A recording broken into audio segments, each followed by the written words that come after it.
말씀은 고린도전서 14장 26절에서 40절까지의 말씀입니다. 함께 읽도록 하겠습니다.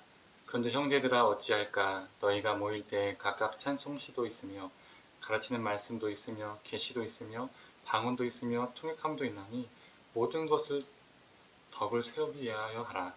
만일 누가 방언으로 말하거든 두 사람이나 많아야 세 사람이 차례를 따라하고 한 사람이 통역할 것이요 만일 통역한 자가 없으면 교회에서는 잠잠하고 자기와 하나님께 말할 것이요 예언하는 자는 둘이나 셋이나 말하고 다른 이들은 분별할 것이요 만일 곁에 앉아있는 다른 이에게 계시가 있으면 먼저 하는 자는 잠잠할지니라. 너희는 다 모든 사람으로 배우게 하고 모든 사람으로 권면을 받게 하기 위하여 하나씩 하나씩 예언할 수 있느니라.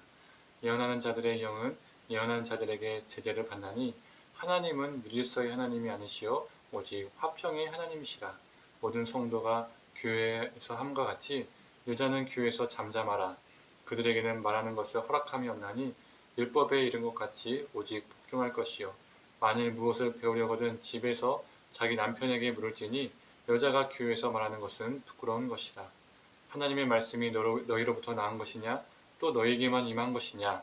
만일 누구든지 자기를 선지자나 혹은 신령한 자로 생각하거든 내가 너희에게 편지하는 이 글이 주의 명령인 줄 알라. 만일 누구든지 알지 못하면 그는 알지 못한 자니라. 그런즉 내 형제들아 예언하기를 사모하며 방언 말하기를 금하지 말라. 모든 것을 품위 있게 하고 질서 있게 하라. 아멘.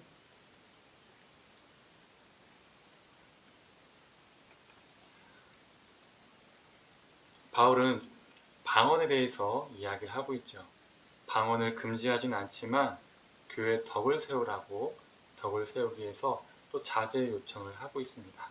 그리고 29절부터는 예언의 은사에 대해서 말하고 있습니다. 예언에 대하여 상대적으로 오늘 본문은 많이 할애를 하고 있죠.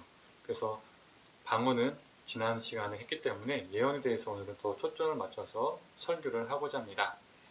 예언은 단순히 미래를 맞추는 노스트라다무스 같은 말이 아니지요. 하나님의 말씀을 대언하는 것입니다. 지금의 설교도 대언이지요. 오늘 본문을 오늘날 우리에게 적용한다면 설교자의 영적 분별력과 그 말씀을 듣는 자들의 영적 분별력이 매우 중요하다는 것을 알 수가 있습니다. 예언을 할 때 다른 이들은 분별하라는 겁니다. 무조건 아멘 아멘 하는 것이 아닙니다. 설교자의 말에 무조건 아멘 하는 것이 복받는 것이 아닙니다. 저도 목사지만 목사의 말과 설교가 100% 하나님의 말씀은 아닙니다. 예언이 설교가 진실된 하나님의 말씀일 수도 있고 반대로 가짜일 수도 있다는 겁니다. 진짜처럼 둔갑한 가짜일 수 있다는 거죠. 구약의 예언서를 봐도 예언자들 중에서는 거짓 예언자들이 있었죠. 참 예언자들은 오히려 핍박을 받았었습니다. 외면을 받았었습니다. 대표적인 인물이 누구입니까? 예레미야죠. 거짓 예언이 더 인정을 받고 참 예언이 오히려 등한시 될 수 있었던 이유가 무엇입니까? 분별하지 않고 들었기 때문입니다. 내가 듣기에 편한 말씀, 달콤한 말씀, 간지럽고 나를 즐겁게 해주는 말씀, 그 말씀에만 반응했기 때문입니다. 아멘 했기 때문이죠. 그러나 듣는 사람들이 분별력이 있으면 예언하는 자는, 설교하는 자는 헛된 말을 함부로 하기 힘듭니다. 그래서 성도가 깨어 있어야 합니다. 목사를 추종해서는 안 됩니다. 신처럼 떠받쳐서는 절대로 안 됩니다. 30절에는 만일 곁에 앉아있는 다른 이에게 계시가 있으면 먼저 하던 자는 잠잠할지니라 라고 말하고 있죠. 즉 너만 대언자가 아니다. 그러니 절제하라는 뜻이지요.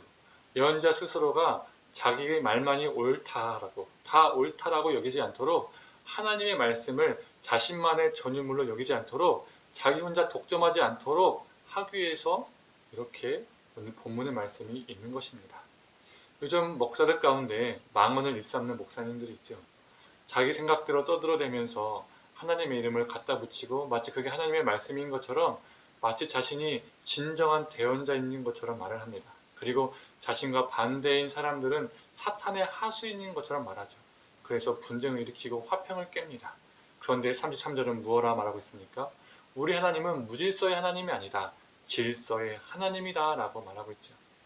목사는 두려움과 떨림으로 바른 말씀을 전하도록 영적인 분별력을 가져야 하고, 성도는 설교를 듣고 무조건 아멘하는 것이 복받는 길이라고 여기는 것이 아니라 하나님의 말씀인지 아닌지 분별할 수 있도록 깨어 있어야 합니다. 그래야 건강한 예배, 건강한 교회 공동체가 될 수 있습니다. 만약 그렇지 않다면 거짓이 난무하고 맹신이 넘쳐나는 사이비 집단과 다를 바가 없다는 거죠. 그런데 34절과 35절에 이상한 점을 발견하게 됩니다. 갑자기 여성의 이야기가 나오면서 여성은 잠잠하라, 여자가 교회에서 말하는 것은 부끄러운 것이다 라고 말을 합니다. 그런데 지난 11장의 아침 묵상 말씀을 기억하고 계시나요?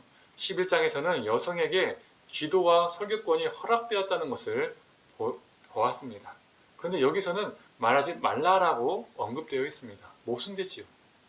11장에서 말해주는 것은 여성에게 종교적 장소에서 출입과 발언권이 없었던 그 시대 속에서 초대교회가 남녀가 같은 장소에서 함께 예배 드릴 수 있고, 여성에게 기도와 설교권을 부여한 것 자체가, 즉 남녀의 동등성을 허락한 것 자체가 매우 파격적인 사건이라고 언급을 한 적이 있습니다.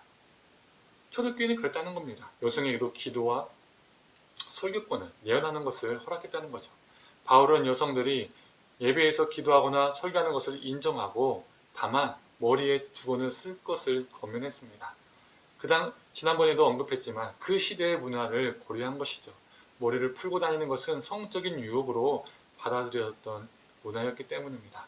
즉, 설교할 때 옷을 벗고 설교하는 것처럼 여겨진 것입니다. 그것이 교회의 덕을 세우지 못하니 두건을 써라, 요즘 말로 하면 옷을 입고 설교하라 라는 의미가 되는 거죠. 또한 외부인이 봤을 때도 어떻습니까? 두건을 쓰는 것은 성적인 유혹을 의미하는 행위였기 때문에 저 집단은, 저 기독교의 집단은 난잡한 집단이구나 라고 오해받을 수도 있었다는 겁니다. 남자 여자 따로 드리는 것도 아니고 함께 예배를 드리고 있는 상태에서 두건을 벗으면 충분히 오해하기 쉽다는 것이죠. 그래서 머리에 두건을 쓰지 않은 것에 대한 책망인 것이지, 여성들이 설교하는 것에 대한 그 자체를 금지하는 내용이 아니었습니다. 만약 바울이 여성이 설교하는 것 자체를 거부하는 것이었다면 11장에서도 두건의 문제가 아니라 여성의 설교 자체를 가지고 문제를 삼았어야 했습니다. 그렇다면 왜 11장은 여성이 예언, 설교하는 것을 인정하고 허락하고 14장에서는 여성이 말하는 것을 금지할까요? 그리고 바울에게는 여성의 수많은 지도자들, 함께하는 동역자들이 있었습니다. 그런데 왜 14장에서는 여성이 말하는 것을 금지할까요? 오늘 전체적인 문맥과 그 당시 배경을 봐야 합니다. 먼저 본문의 문맥을 살펴보면 29절에서 40절은 예언에 관한, 요즘 말로 하면 설교에 관한 것을 다루고 있습니다. 예언자들, 즉 설교자들이 영적 분별력 없이 말하는 것을 금하고 있다는 것이죠. 그런데 이 29절과 40절 사이에 여성에 관한 34절과 35절이 끼어 있는 겁니다. 이게 무슨 의미죠? 이 문맥 흐름 안에서 해석돼야 된다는 겁니다. 이 예언에 관하여 언급하고 있는 29절과 40절 사이에 끼어 있기 때문에 29절과 40절 사이의 문맥 안에서 해석이 되어야 된다는 것이죠. 딸랑 떼어서 해석이 되면 안 된다는 겁니다. 34절에 여자는 교회에서 잠잠하라는 문장에서 이 잠잠하라는 단어가 여자에게만 쓰인 것이 아니라 30절에 교회의 예배와 공동체를 깨트리며 하나님을 독점하여 자신의 말이 다 하나님의 말인 것처럼, 다 맞는 말인 것처럼 말하는 사람들에게도, 그런 예언자들에게도 잠잠하라고 말하고 있습니다. 즉 34절에서 35절은 공동체와 예배를 깨트리는 거짓 예언을 하는 여성들의 발언을 금지하는 말인 것입니다. 또 그 시대적 배경을 보면 신학자들은 이 14장 34절에서 35절의 어조와 디모데전서 2장 11절에서 12절의 어조가 매우 비슷하다라고 보고 있습니다. 디모데전서 2장 11절과 12절의 말씀을 제가 읽도록 하겠습니다. 여자는 일체 순종함으로 조용히 배우라. 여자는 가르치는 것과 남자를 주관하는 것을 허락하지 아니하노니 오직 조용할지니라. 디모데전서는 1세기 말 영지주의자들의 영향을 받아서 교회가 어려움이 있었습니다. 그 영지주의자들의 영향 아래에 선지자로 자처하는 여성들이 그릇된 가르침으로 교회를 어지럽히자 그러한 여자들이 교회 내에서 가르치는 것을 엄중히 금하고 있는 내용입니다. 즉 이단적인 여자들이 예언자 노릇을 했었는데 그게 초대교회의 문제가 되었고 그러한 여성들이 말하는 것을 금지한 것이죠. 그래서 34절과 35절은 모든 여성들을 다 싸잡아서 여성에게는 설교권을 주면 안 된다 라고 말하는 것이 아닙니다. 여성 비하 구절이 아닙니다. 여성 하대 구절이 아닙니다. 사도행전과 다른 서신서도 보면 여성 리더들이 분명히 있었고 말씀을 가르쳤습니다. 양육을 했습니다. 여성 브리스길라가 아볼로를 가르치는 것이 대표적인 예지요. 하나님이 우리에게 주신 은사는 우리의 유익을 위해서 주신 것이 아니라 공동체의 덕을 세우기 위해서 주신 것입니다. 특히 오늘 본문은 예언에 대하여서 즉 말씀의 대언에 관하여 더욱 많이 할애를 하고 있다는 것을 언급했었지요. 말씀을 전하는 자는 개인적인 욕망을 달성하고 자신의 안위를 위해서 절제 없이 헛된 말을 내뱉으면 안 된다라는 것을 오늘 본문이 말하고 있는 겁니다. 제가 지난번에도 말했지만 억누렸던 여성들이 그 당시 남녀 차별 속에 살았던 여성들이 초대교회 안에 들어오면서 여성에게도 지도권이 주어지고 설교권과 기도권이 주어지면서 몇몇 여성들이 그 억눌렸던 것이 빵 터지면서 절제하지 못하는 여성들이 있었던 겁니다. 그래서 헛된 말들, 덕되지 않은 말들을 내뱉었던 사람들이 있었던 것이죠. 그리고 자신의 말을 하나님의 말처럼, 하나님의 말이 아닌데 하나님의 말처럼 선포했던 것입니다. 오늘 본문 속에서 여성의 잠잠하라 했던 것은 분별력 있는 애언을 하라는 것이죠. 그래서 우리가 이것을 기억하면서 예언하는 자나 듣는 자나 영적 분별력으로 살아갈 때에 개인과 공동체 신앙은 질서가 잡히고 화평이 갑니다. 건강해집니다. 우리 삶이 또 우리가 속한 모든 공동체가 영적인 분별력을 가지고 헛된 말을 하지 않고 하나님의 말씀이 무엇인지를 기억하고 분별하고 또 구별된 삶을 살아가는 저와 우리 성도님 되기를 간절히 소망합니다. 기도하겠습니다. 하나님, 하나님의 예언은, 대언은, 하나님의 말씀의 선포는 어떤 누군가의 독점도 아니고 또 그 말씀을 인간적으로 이용하여 하나님의 말씀을 포장하고 선포하는 것이 아님을 보게 됩니다.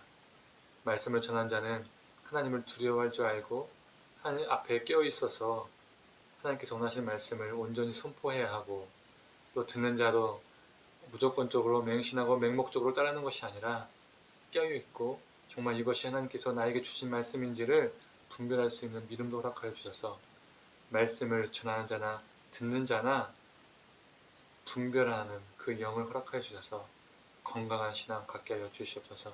그래서 우리가 속한 가정과 일터와 공동체가 우리의 분별할 수 있는 그 능력으로 인하여서 질서가 잡히고 화평이 잡힐 수 있도록 임할 수 있도록 주님 함께하여 주시옵소서. 모든 걸 감사드리며 사랑에 많으신 예수님의 이름으로 기도드립니다. 아멘.